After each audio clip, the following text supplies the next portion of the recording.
Hey BIS students, let's get you ready to absolutely crush your Arabic exam.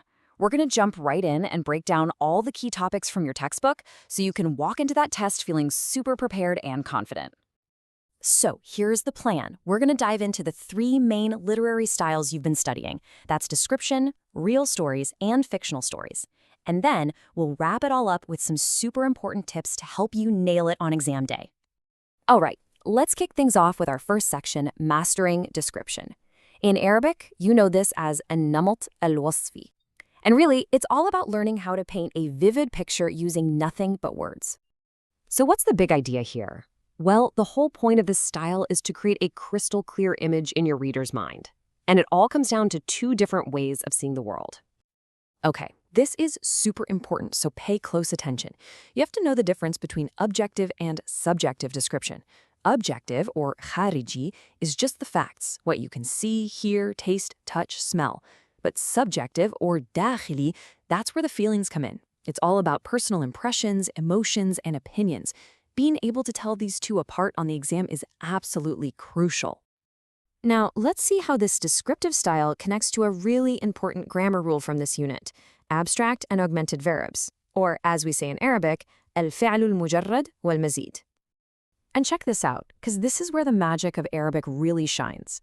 You can take a simple root verb, the fi'l al-mujarrad, and by just adding a letter or two, you create a whole new web of meanings. So you start with alima, he knew. Add a shadda, and boom, it becomes allama, he taught. Then add an alif, sin, and ta, and you get ista'lama, he inquired. See how they're all related?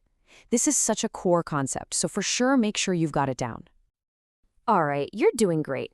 Now that we've got a handle on description, let's move on to our next big topic, how to analyze real stories, or what we call qissa waqe'iyya.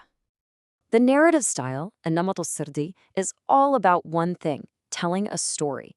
It's about characters, what happens to them, and how they feel. And that text you studied, Fakihat al-Shida, or Winter Fruit, is the perfect example of this style. So on the left here, we've got the author, Tama al-Khoury, who was a master of writing about real-life social situations. And then if you look over on the right, you can see the opening of his story. Just notice how he uses really clear, direct language to pull you right into a real-world scene.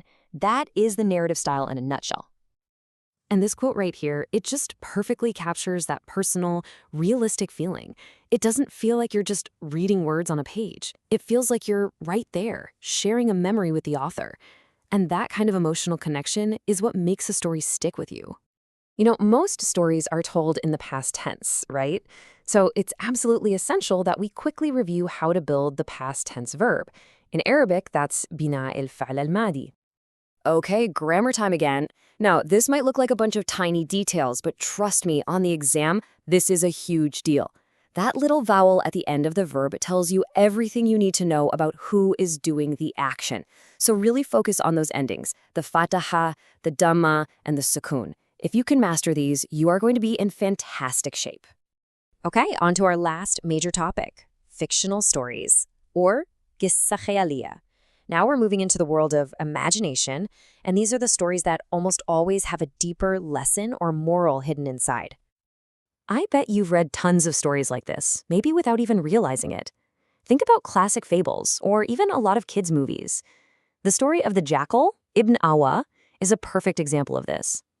Authors use animal characters to talk about very human problems and to teach us important life lessons. It's a really clever storytelling trick you'll see all over the world.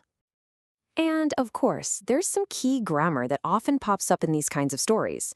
Let's talk about the 5 verbs, or al-af'al al-khamsa. Okay, so the tricky thing here, or, the interesting thing, isn't the verb itself. It's about what the verb is attached to.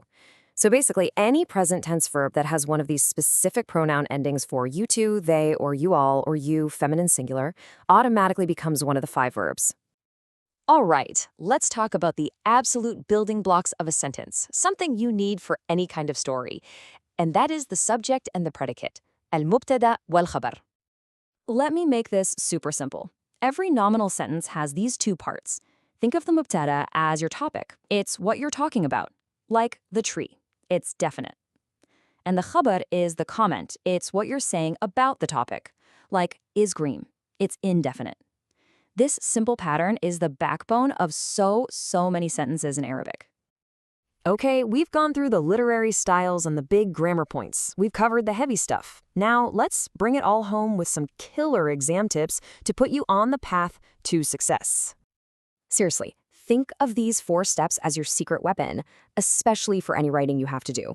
First, plan. Don't just start writing. Second, use your own voice. Third, make sure your ideas flow together using good connecting words, those adawat al-rabt. And finally, and I can't say this enough, proofread your work, always. These things will make a massive difference. So take a second. What's the one thing from this review that you're going to look at again? Is it the verb endings? Is it the 5 verbs? Whatever it is, focus on it. You have totally got this. Good luck. Bitawfiq.